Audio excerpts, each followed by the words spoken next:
Les tensions sont montées de plusieurs crans ces derniers jours entre la Serbie et le Kosovo, notamment autour de la frontière entre les deux pays. Le déclencheur de cette nouvelle séquence est une attaque contre un village du nord du Kosovo par un étrange commando surarmé. Bis repetita, mais avec d'autres acteurs ? La ministre kosovare des Affaires étrangères, Donika Jervala-Schwarz, a accusé la Serbie d'imiter l'armée russe avant qu'elle ne décide d'envahir l'Ukraine.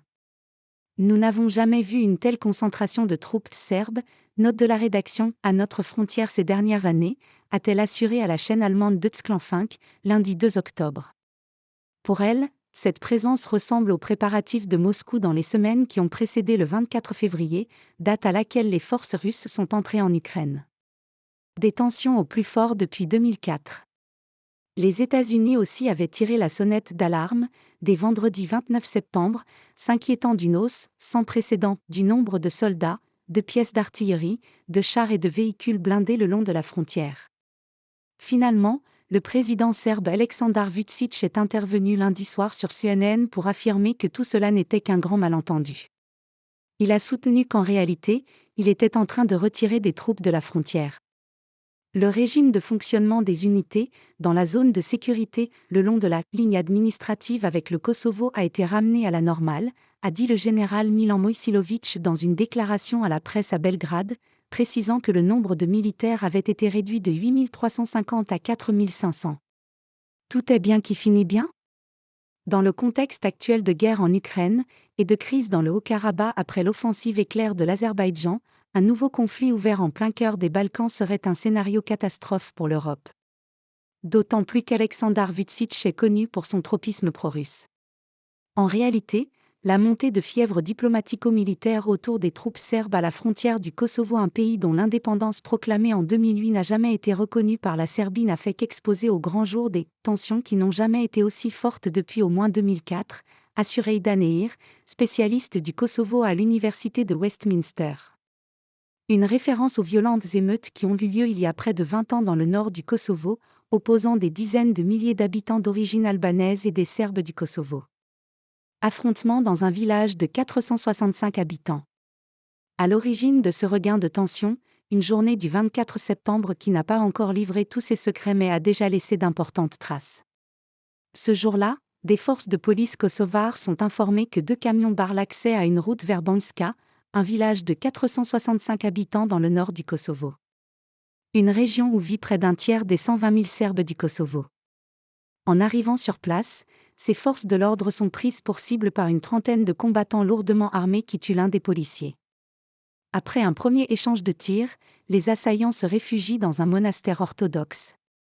Au terme d'un face-à-face de plus de 10 heures, les policiers réussissent à déloger les hommes armés de l'intérieur du lieu de culte et arrêtent 2 tireurs, tandis que la plupart des autres réussissent à s'enfuir. Il devient rapidement évident qu'il ne s'agissait pas d'un simple fait divers. Les assaillants interpellés sont identifiés comme des militants serbes et les autorités kosovares ont mis la main sur un arsenal qui leur fait froid dans le dos. Ce commando était arrivé aux abords du village avec des lance-roquettes, des drones, un véhicule blindé, des uniformes militaires, des fusils automatiques, des mortiers et aussi des dizaines d'explosifs. Les enquêteurs kosovars ont du mal à imaginer que de simples militants puissent mettre la main sur un tel arsenal, sans soutien des autorités serbes, note Ida Nehir. Et puis, il est tout de même étrange de penser que ces hommes armés ont pu traverser la Serbie pour se rendre au Kosovo à bord d'un véhicule blindé sans que les autorités à Belgrade ne soient au courant, ajoute Angelush Morina, spécialiste des Balkans pour le Conseil européen pour les relations internationales, European Council on Foreign Relations, ECFR. La police kosovare conforte la thèse d'un coup monté depuis la Serbie en publiant la vidéo d'un drone présent lors de l'assaut à Banjska qui permet de constater que l'un des membres du commando n'est autre que Milan Radwačić, alors vice-président de la liste serbe pour le Kosovo, une formation réputée être le bras politique de Belgrade dans le nord du Kosovo. Aleksandar Vučić au courant ? C'est un homme connu pour tremper dans toutes sortes d'affaires louches et qui a aussi été accusé d'avoir fait assassiner l'opposant et activiste serbe Oliver Ivanović, souligne Angelush Morina. Milan Radwačić reconnaît alors rapidement avoir participé à cette opération et démissionne dans la foulée de son poste de vice-président de la liste serbe pour le Kosovo. Il assure aussi que le président serbe n'était au courant de rien. Ce dernier a, d'ailleurs, déploré la mort d'un policier kosovar lors de cette confrontation armée. Le gouvernement serbe a même décidé de placer Milan Radojcic en détention provisoire pour 48 heures et l'a remis mardi au parquet de Belgrade. Mais les experts interrogés ont du mal à croire que Milan Radojcic a pu agir de son propre chef.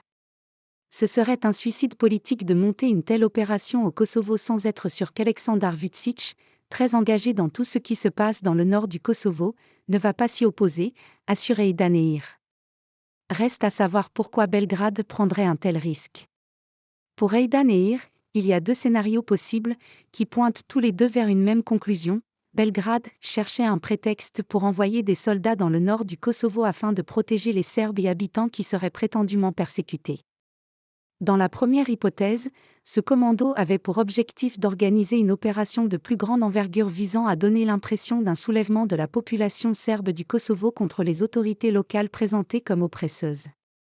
Le second scénario fait de cette attaque une provocation. Les assaillants auraient fait exprès de se retrancher dans un monastère orthodoxe serbe dans l'espoir d'une « bavure » policière kosovare. Il faut dire que tout le monde a été surpris par le professionnalisme et la retenue des forces de l'ordre du Kosovo durant cette journée, reconnaît Aidan Ehir.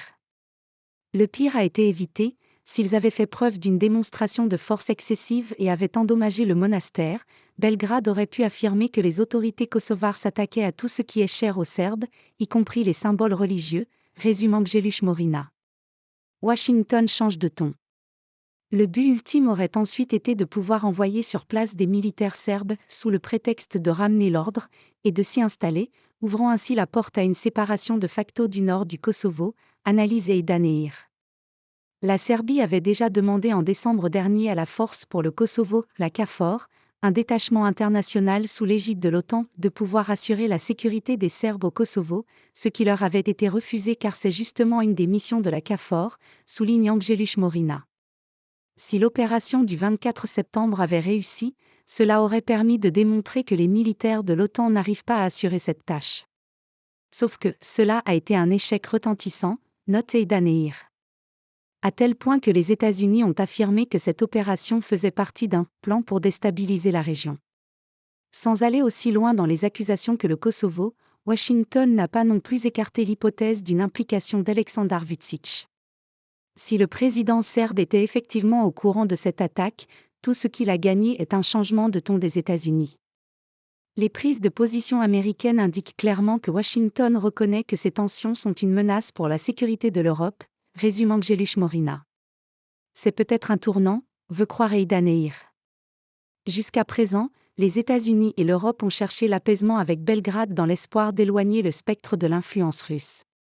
Mais ils se rendent maintenant peut-être compte que c'était une erreur, juge ce spécialiste. Pour les experts interrogés, la prochaine étape sera de savoir si Washington ou l'Europe imposeront des sanctions à la Serbie si l'enquête réussit à prouver que l'attaque du 24 septembre a bien été organisée avec le soutien de Belgrade.